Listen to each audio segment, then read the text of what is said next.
reducing the charge from a murder in the first degree to murder in the second degree, and she's offering to plead guilty to that, is that correct? That is correct, Your Honor. All right. And the sentence is statutorily defined as a life sentence, but under 279, Section 24, for any life sentence for which there is no minimum set, but particularly in murder in the second degree, the issue is to set, the court has a choice of a minimum of no less than 15 years with a minimum of up to 25 years. Looks like the Commonwealth is going to be looking for the 25-year minimum, and the defense is looking for a 15-year minimum. Is that correct? That's correct, Judge. And should be given credit for the time that she has been held while awaiting trial, which has been since the date of her arrest, I'm assuming? Yes, Your Honor. June of 2015. Okay. And All just for right. the court's awareness, the Commonwealth will be seeking a date for sentencing for the family to be present. Okay. So today would just be for Ms. Cruz to change her plea, and we'd be asking for a date for sentence to be imposed. Okay. So I just want to make sure that, so what we're going to do is the plea, put the matter over for your disposition to another date in order to give some of the family of the decedent the opportunity to come in and be heard. Yes, Your Honor. All right. Okay, and you've agreed to that, Mr. Lewis? We did, Judge, and I have some submissions in connection with sentencing as well that I would like to have heard by the court on the sentencing date. Sure. Okay. All righty. Ms. Cruz, you don't need to stand up. I do need you to keep your voice up so I can hear you, okay? Okay. All right. So tell me your full name, please. Stephanie Cruz. And Ms. Cruz, before I can accept your offer to plead guilty to this charge, I have to ask you a series of questions to be sure that the decision that you're making is a voluntary one and you understand the consequences of a guilty plea. If at any time you do not understand a question that I ask you, I want you to let me know. And if I don't understand the answer that you give me, I will let you know, okay? Okay. Tell me how old you are, ma'am. I am 31. What's your date of birth? Is 4/29/87. And where were you born? I was born Malden, Mass. Are you married or single? I'm actually divorced. Do you have any kids? Yes. How many children do you have? I have 3. And how old are they? They're gonna be 12, 11, and 6. And with whom do the children live? My 2 daughters live with their father, and my son lives with his aunt in Tennessee. And how far did you go in school? I graduated high school. And was that in Malden, Mass, or where did you graduate from? Yes, correct, Malden. And what was the last job you had?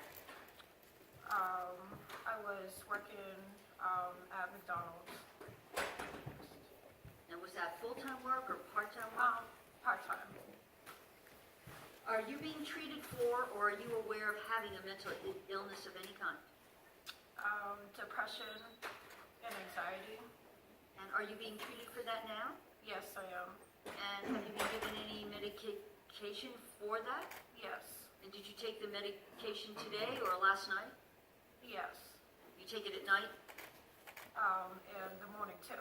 Okay, so you did take your medication this morning? Correct. Does either the conditions that you're being treated for or the medication that you take, does that interfere with your ability to appreciate and understand what's going on today? No. Your mind is clear today? Yes, correct. Other than the medication that you're prescribed, are you under the influence of any other drugs? No. Did you have any alcohol before coming to court? No. You understand that in this case you are charged with a murder charge. You understand that? Correct. And the actual murder is a murder in the first degree charge. Do you understand that? Correct. And I take it Mr. Loy's, your attorney, has explained what that charge means. Is that correct? Yes. And you understand what the charge means. Is that true? Yes. And he's explained what the elements of that charge are. Is that true? Yes. And you understand what the elements of that charge are. Is that correct? Yes.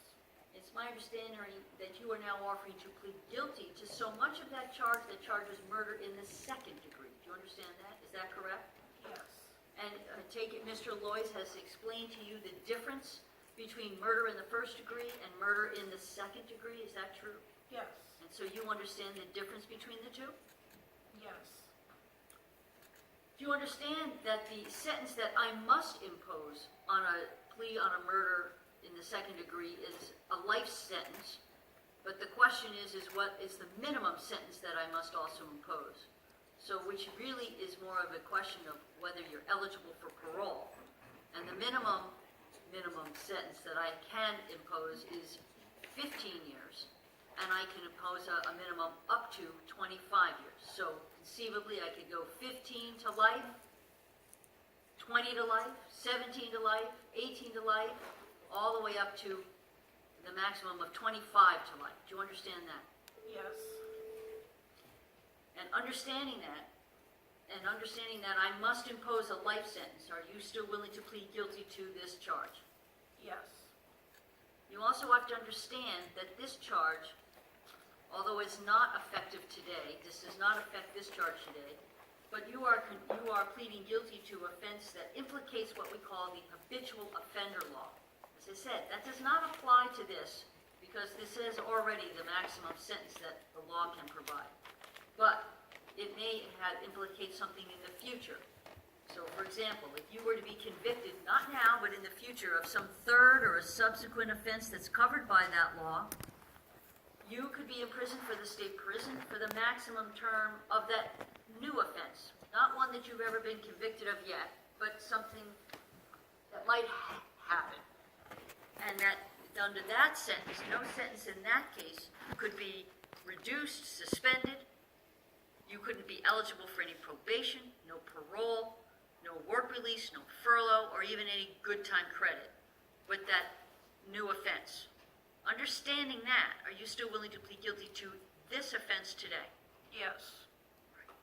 Now, as you heard, while there's somewhat of an agreement, it's not necessarily an agreed recommendation to me.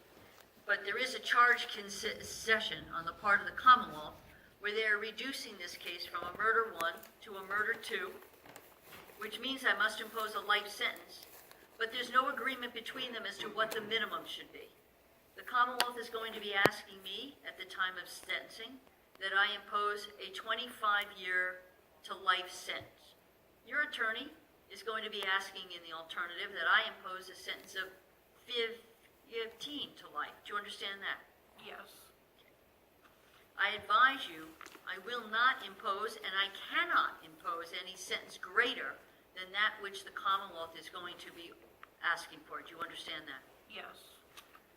You understand certain things that when you give up certain rights when you plead guilty. The first and most important one is that you give up your right to have a trial.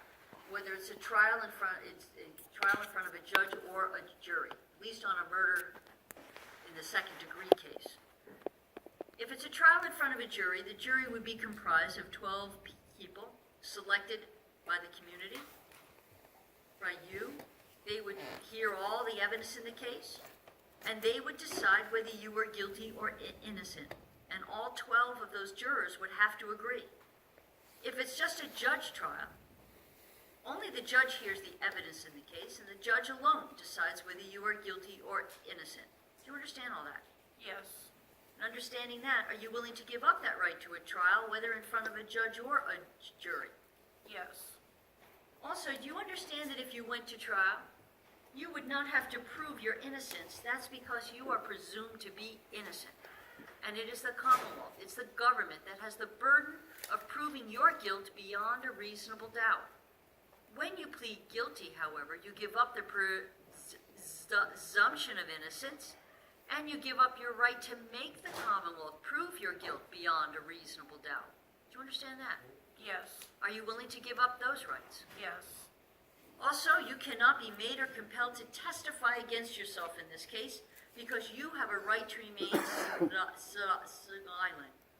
When you plead guilty, you give up that right because by pleading guilty, you are in effect testifying against yourself when you admit your own guilt. Do you understand that? Yes. Are you willing to give up that right?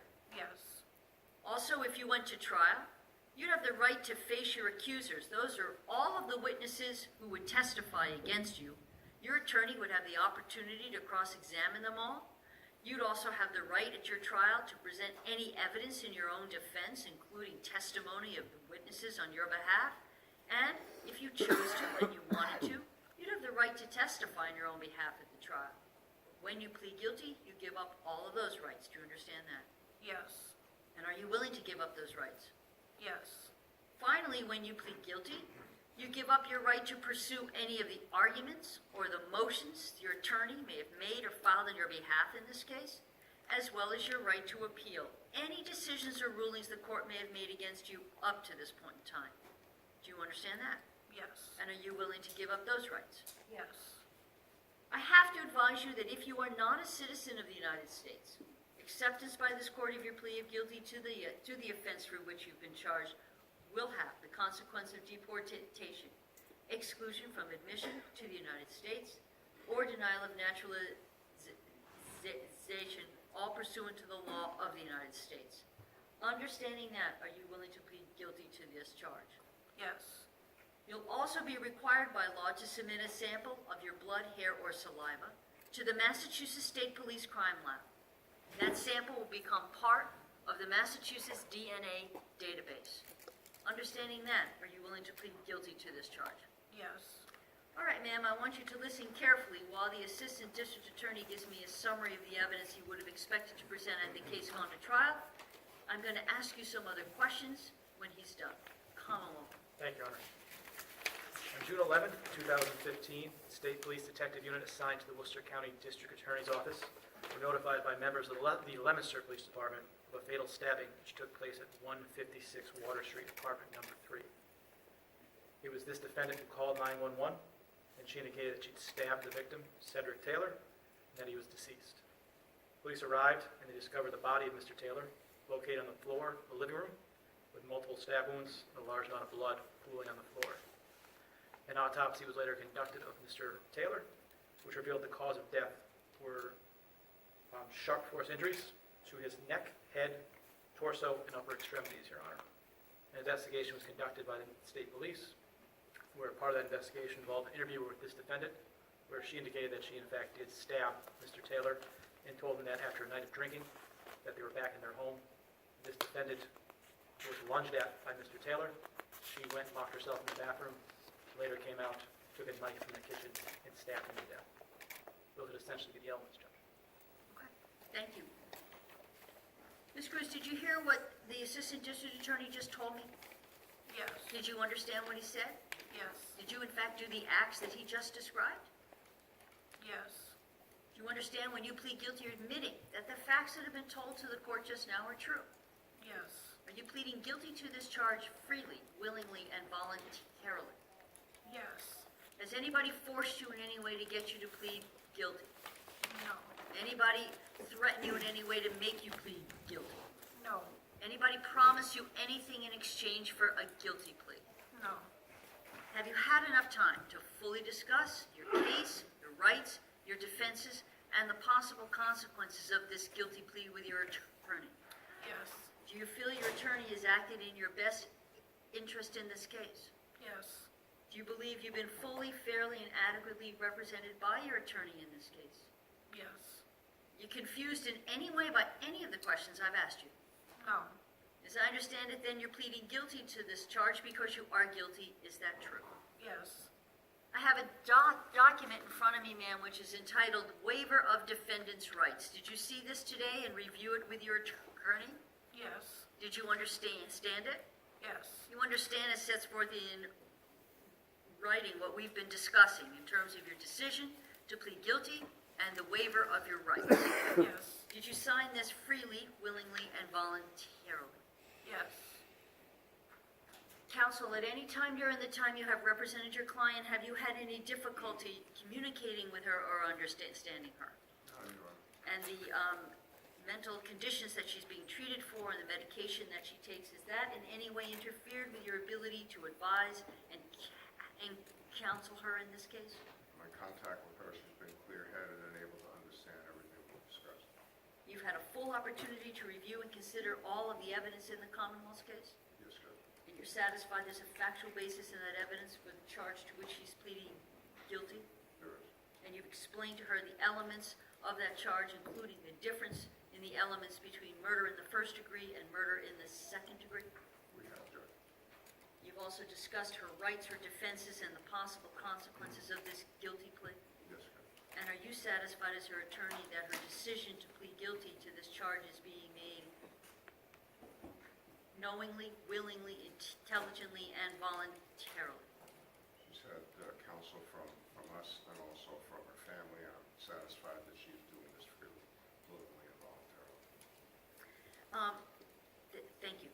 Commonwealth, you've advised the family of the decedent that the defendant is offering to change her plea?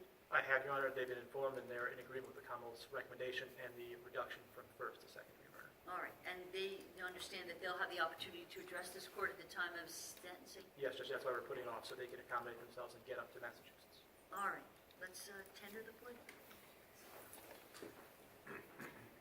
This is on indictment 15-640, count 1, to so much as alleged murder in the second degree.